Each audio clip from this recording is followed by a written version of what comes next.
Tiruvuru municipal council సమావేశం రసాభాసగా మారింది. Chairperson K Nirmala అధ్యక్షతన కౌన్సిల్ అత్యవసర సమావేశం జరిగింది. అజెండాలో పొందుపర్చిన 55 అంశాలు టేబుల్ పైకి వచ్చాయి.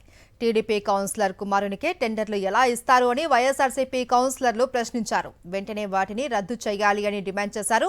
గతంలో అవకతవకలు ఉన్నాయని వ్యతిరేకించిన టెండర్లనే మళ్లీ ఆమోదించుకుంటూ ఉన్నారని ఆరోపించారు. తెలుగుదేశం పార్టీ అధికార దుర్వినియోగం పాల్పడుతూ అవినీతి చేస్తోందని వైఎస్ఆర్సీపీ కౌన్సిలర్లు మండిపడ్డారు.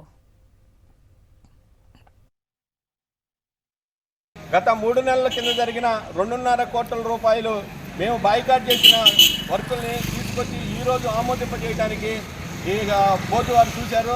దాన్ని మేము వ్యతిరేకించడం జరిగింది. ఎందుకంటే దానిలో ఆ టెండర్లో అన్ని అవకతవకలు జరిగినాయి. ఎందుకంటే ఇప్పుడు 2 సార్లు టెండర్లు పిలిచారు. ఒకసారి లెస్ టెండర్లని సింగిల్ టెండర్లని క్యాన్సిలేషన్ చేసుకొచ్చి మళ్ళీ ఇప్పుడు ఆ లెస్ టెండర్లే ఆ సింగిల్ టెండర్లే ఆమోదింపజేసుకుంటున్నారు.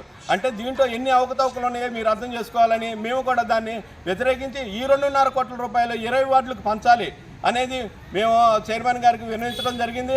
అదేవిధంగా ఈ మున్సిపాలిటీలో ఈ సాధారణ నిధులు విపరీతంగా ఖర్చు పెడుతున్నారు. ఆ ఖర్చు పెట్టడానికి అడ్డుకట్ట వేయాలి.